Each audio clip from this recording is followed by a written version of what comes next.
नमस्कार।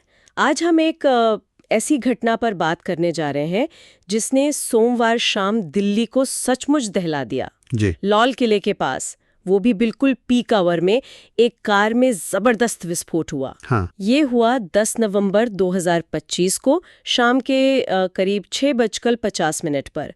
वो वक्त जब लाल किला मेट्रो स्टेशन के आसपास बहुत भीड़ होती है, ट्रैफिक होता है। बिल्कुल, ये वक्त और जगह दोनों ही इसे बहुत चिंताजनक बनाते हैं। Lal Qila metro station gate number 1 ये दिल्ली के सबसे व्यस्त इलाकों में से एक है। ऐतिहासिक जगह तो है ही, पर रोज की भागदौड़ का भी सेंटर है। सही कहा।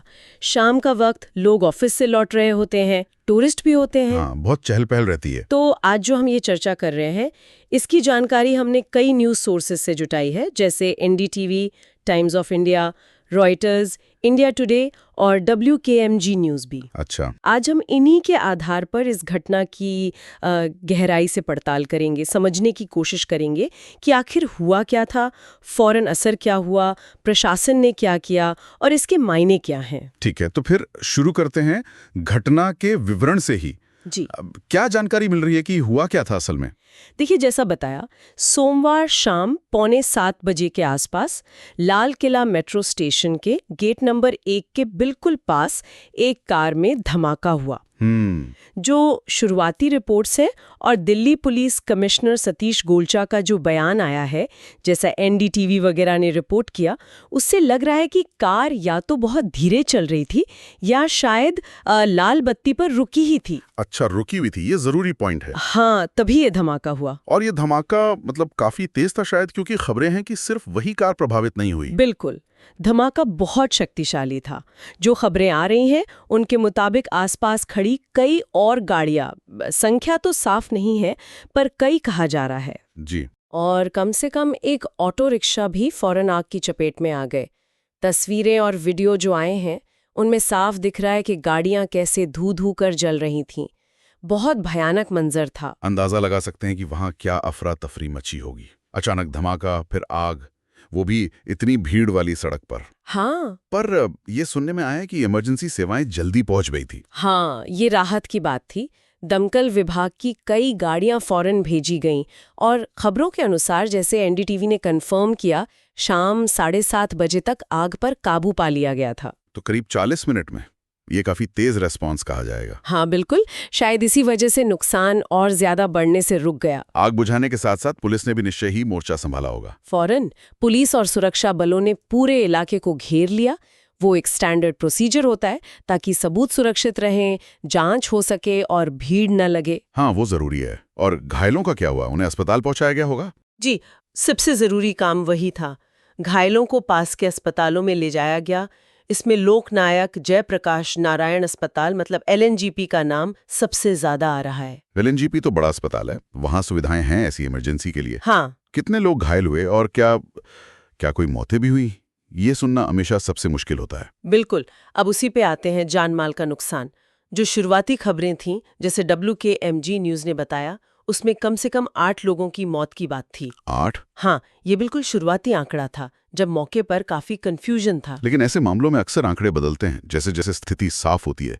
बाद में कुछ और पता चला? हाँ, दुर्भाग्य से आंकड़ा बढ़ा। बाद में एनडीटीवी जैसे सोर्सेज ने बताया कि मरने वालों की संख्या 13 तक पहुंच गई। 13? ओहो। और करीब 24 लोग घायल भी बताए गए। ये आंकड़े दिखाते हैं कि धमाका कितना भयानक था। 13 जाने और 2 दर्जन घायल, ये बहुत बड़ी मानवीय त्रासदी है। ये सिर्फ नंबर नहीं है, ये पूरे पूरे परिवार हैं जो उजड़ गए। सही कहा, जिंदगियां बदल गई हमेशा के लिए। और जान के नुकसान के अलावा माल का भी नुकसान हुआ है, प्रॉपर्टी डैमेज। हाँ, वो तो देख ही रहा था तस्वीरों में। हाँ, जिस कार में धमाका हुआ वो तो खैर पूरी तरह तबाह हो गई, लेकिन जैसा हमने कहा, आसपास की कई और गाड़ियां भी जलकर राख हो गईं।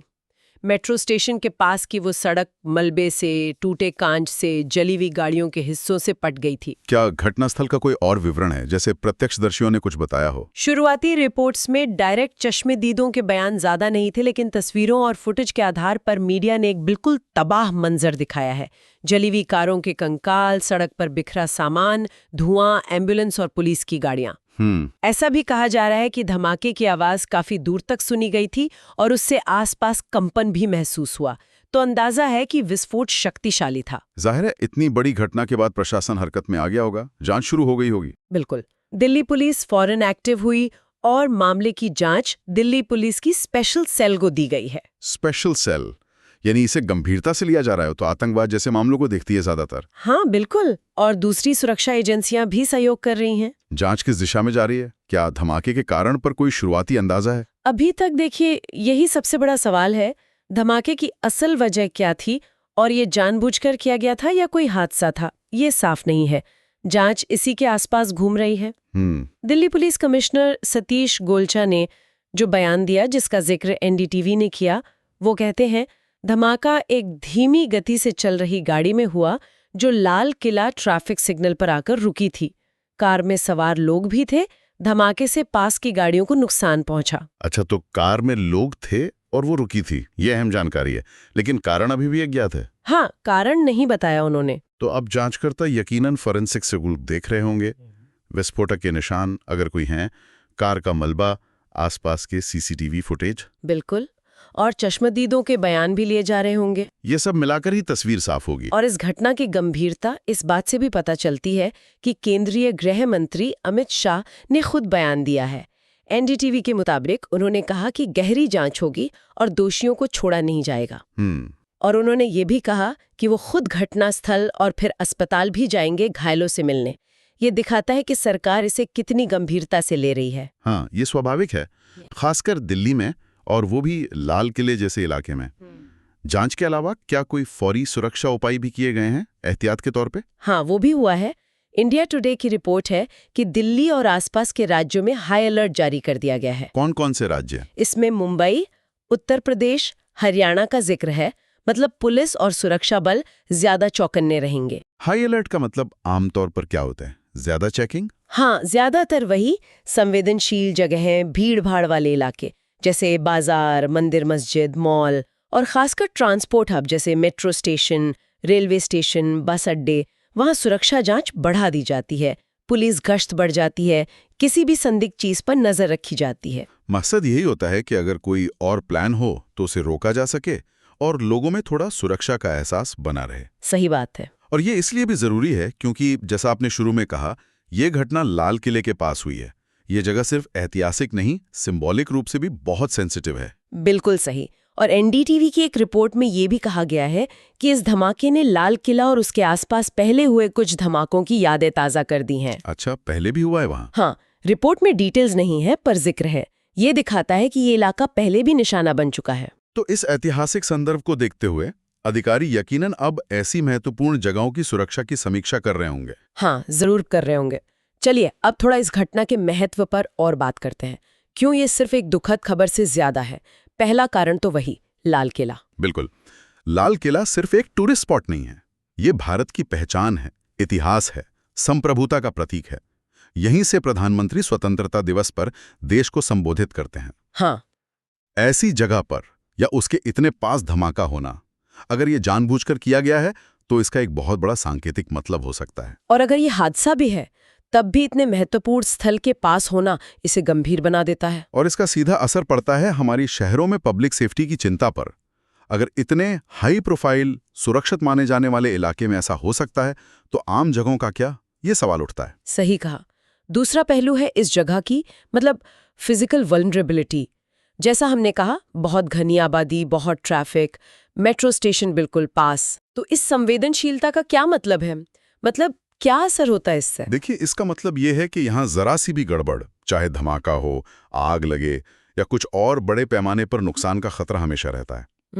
भीड़ ज्यादा होने से बचाव कार्य मुश्किल हो जाता है और मेट्रो के इतने करीब होने से पूरी ट्रांसपोर्ट व्यवस्था ठप हो सकती है। हजारों लोग प्रभावित हो सकते हैं। ये घटना शहरी जीवन की इन कमजोरियों को फिर से सामने लाती है। और तीसरा और शायद सबसे बड़ा सवाल जो अभी बना हुआ है वो है धमाके की प्रकृति का।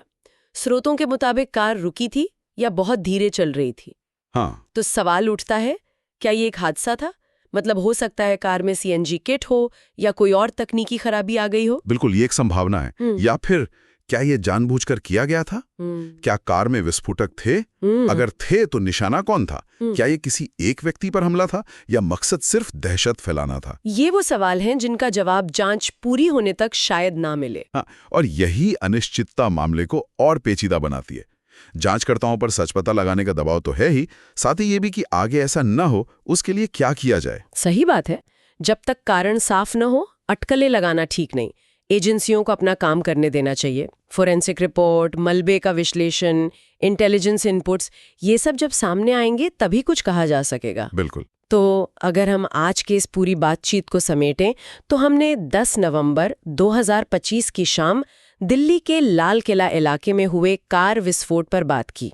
हमने देखा कि अलग अलग स्रोतों से क्या जानकारी मिली है। जी। हमने देखा कि शक्तिशाली धमाके में जो शुरुआती रिपोर्ट्स हैं उनके मुताबिक 13 लोगों की दुखद मौत हुई और करीब 24 लोग घायल हुए। हमने ये भी देखा कि धमाके ने आसपास की कई गाड़ियों को तबाह कर दिया, काफी नुकसान हुआ।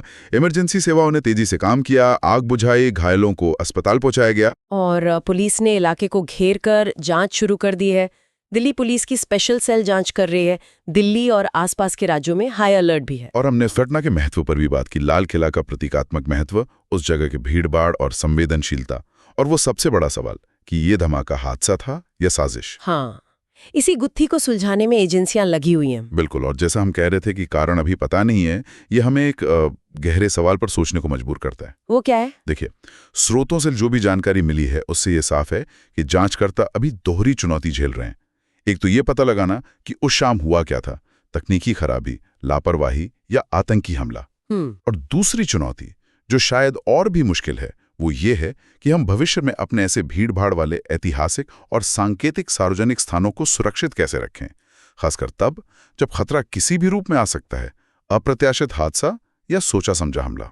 सही बात है। ये आज के शहरी जीवन की एक बहुत बड़ी चुनौती है जिससे दुनिया भर के शहर जूझ रहे हैं। इस घटना ने बस उस चुनौती को एक बार फिर हमारे सामने लाकर खड़ा कर दिया है।